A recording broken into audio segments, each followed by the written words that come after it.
Have you ever wondered if the way you talk at the doctor's could ruin your care? Many older adults experience this without realizing that the way they speak during an appointment can make all the difference.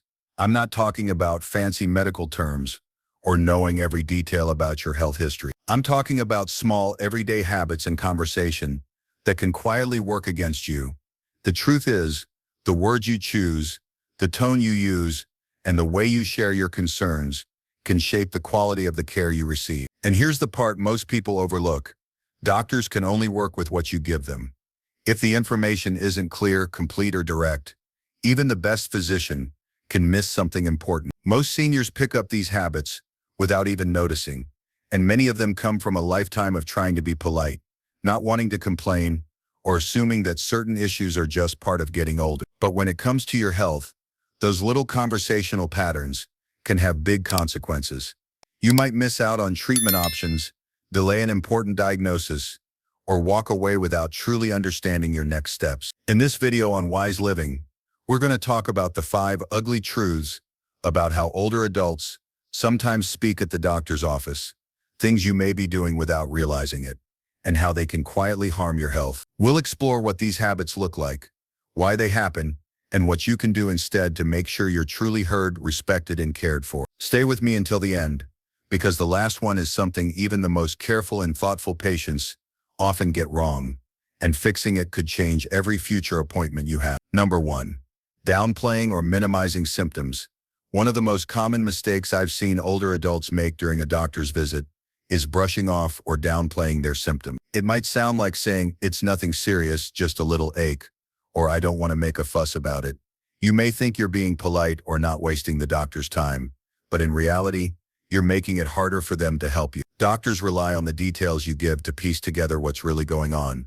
If you leave out information or make something sound smaller than it is, you're essentially giving them an incomplete puzzle and expecting them to see the full picture. For many seniors, this habit comes from years of putting others first, being tough, or simply not wanting to seem like a complainer.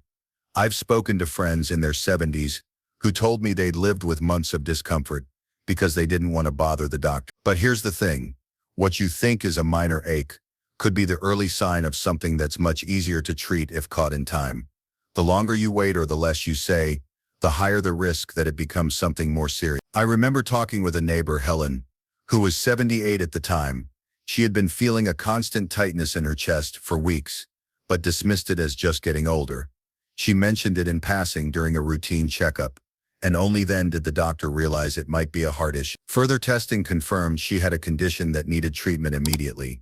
She told me later that if she had kept quiet or downplayed it further, she might not be here today.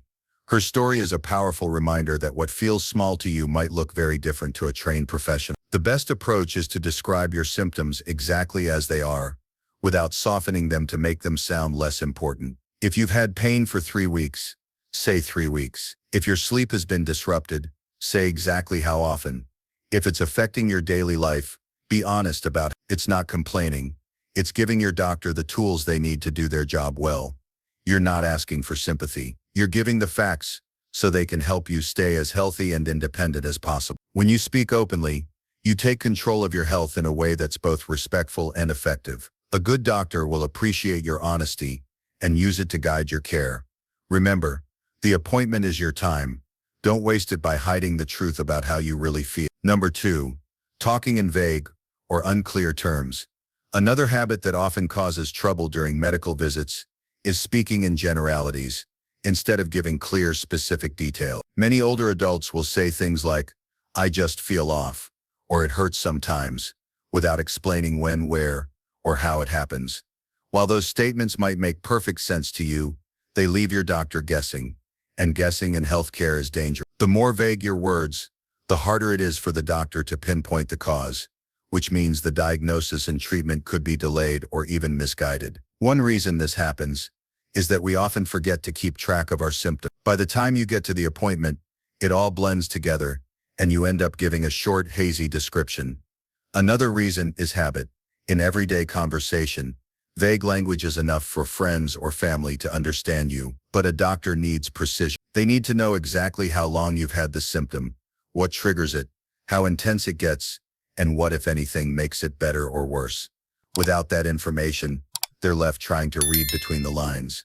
I think back to my friend Robert, he once told his doctor he was feeling weak lately.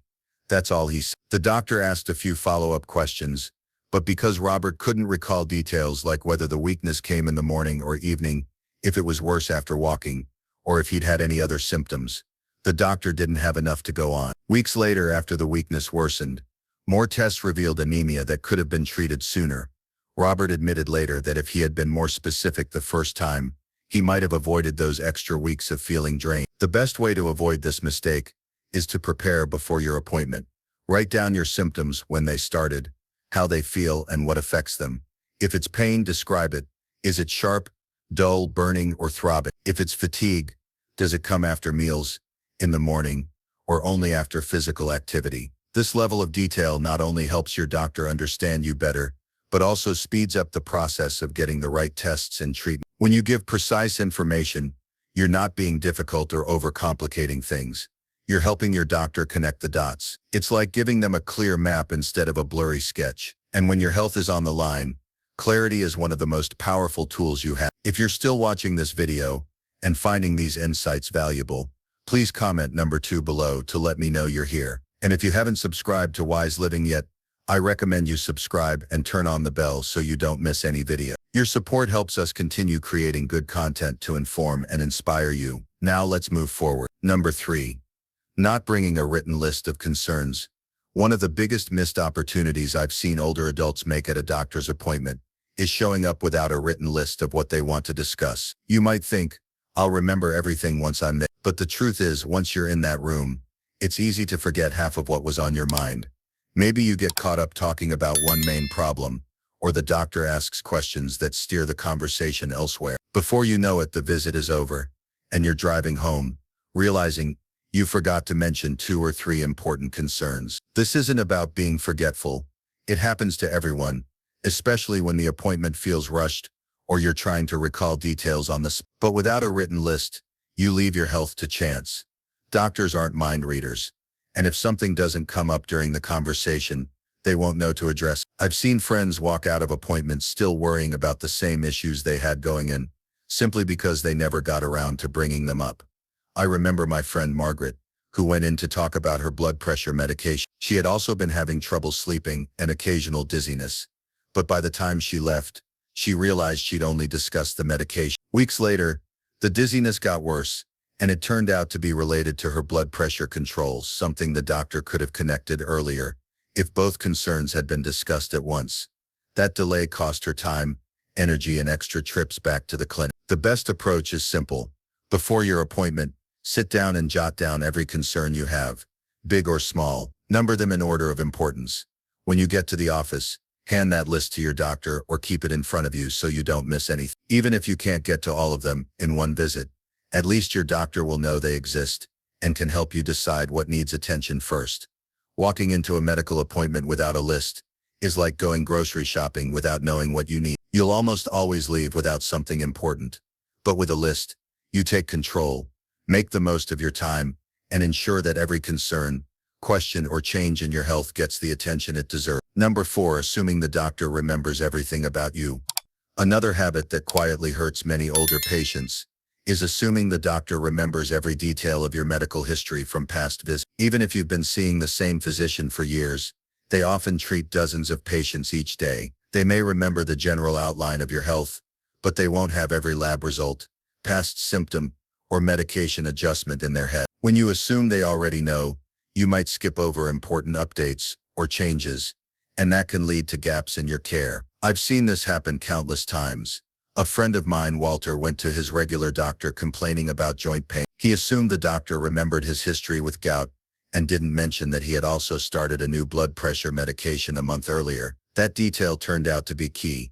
The new medication was contributing to his symptoms. Because Walter didn't bring it up, it took weeks of extra tests to discover what could have been solved in minutes. The truth is, medical records are helpful, but they don't tell the whole story. There may be notes from your last visit, but they might not include everything you've experienced since then. And sometimes, your file is so large that the doctor can't review every page before you walk in. If you assume they already know the latest details, you risk leaving out the very information they need to give you the best advice. The best habit is to give a quick, clear update at the start of every appointment. Mention any new medications, supplements, or lifestyle changes since your last visit. If you've had new symptoms, even if you think they're unrelated to your main concern, include them in your update. A simple statement like, "Since my last visit, I started this new pill and noticed these changes," can give your doctor a much stronger starting point. Think of it like catching up with an old friend. You wouldn't expect them to know what's happened in your life if you never told them. Your doctor is your partner in health, but the partnership works best when you keep them fully informed. The more complete the picture you provide, the faster they can connect the dots and guide you toward the right care. If you're still watching this video and finding these insights valuable, please comment number 4 below to let me know you're here. And if you haven't subscribed to Wise Living yet, I recommend you subscribe and turn on the bell so you don't miss any video. Your support helps us continue creating good content to inform and inspire you. Now let's move forward. Number 5, talking too much without letting the doctor guide. When you finally get into that exam room, it can feel like the one chance you have to share everything that's been on your mind for weeks or even months. Many seniors understandably want to make the most of that moment, so they start at the very beginning and go through every detail from what happened years ago to every ache and pain they've felt. While this comes from a place of wanting to be thorough, it can overwhelm the conversation, eat up the limited time, and keep the doctor from focusing on what truly matters right now. The truth is, medical appointments are often short, and doctors are trained to guide the conversation so they can gather the right details in the right order. When we fill the air with too many side stories or unrelated symptoms, we unintentionally steer the visit off course. Imagine a road trip where the GPS keeps trying to point you toward your destination, but you keep taking side roads to show all the interesting places along the way. You might never get where you need to go. I remember Mary, a 77-year-old friend of mine, who went in to talk about knee pain that was keeping her from walking comfortably. By the time she finished telling the doctor about her cousin's hip replacement, her garden work, and the weather changes she noticed last month, half the appointment was gone. They barely had time to examine her knee, and she left with more questions than answers. Not because the doctor didn't care, but because there simply wasn't enough time to address everything. That doesn't mean you should hold back important information. It means you should let the doctor lead with questions, so your answers are as relevant and helpful as possible. You can always bring a short written list of your top concerns and hand it over at the start. That way, you won't forget anything important, and the doctor can decide how to prioritize each issue. Give the main point, for example, "I have sharp pain in my right knee when I stand up after sitting," and then allow the doctor to ask for more detail. This back-and-forth approach ensures the most urgent matters are addressed, while still leaving room for follow-up questions. Speaking in a focused, cooperative way shows respect for your doctor's process and gives you the best chance at leaving with answers, solutions, and a plan you understand. Remember, it's not about talking less. It's about talking in a way that works with your doctor's flow, not against. Final thoughts. The way we speak at a doctor's appointment shapes the care we receive more than we often realize. Words can open doors to better understanding, or they can create confusion that slows down progress. As we grow older, the stakes feel higher. Our health concerns carry more weight, and every visit matters. That's why learning to speak with clarity, focus, and mutual respect is one of the most valuable habits we can build. It's not about becoming someone different or rehearsing lines, but about being intentional with the precious minutes you have in that room. Think of it this way.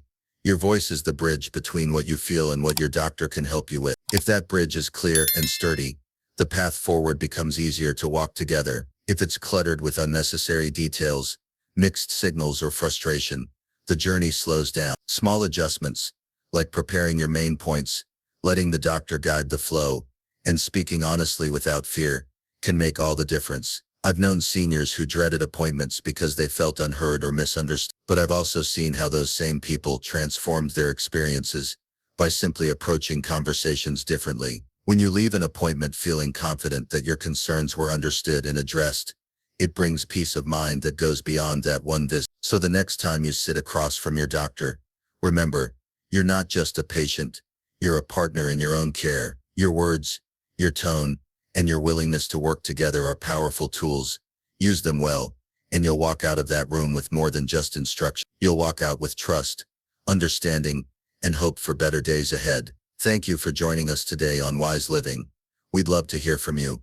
Leave a comment below, and share one thing you learned today and how you plan to use it in your life. Your thoughts are important to us, so don't hesitate to share them. Reading your comments gives us great motivation and encouragement. If you enjoyed this video and found it helpful, please like, subscribe, and share. Your support helps us continue creating good content to inform and inspire you. Thanks for watching, and we look forward to seeing you in the next video.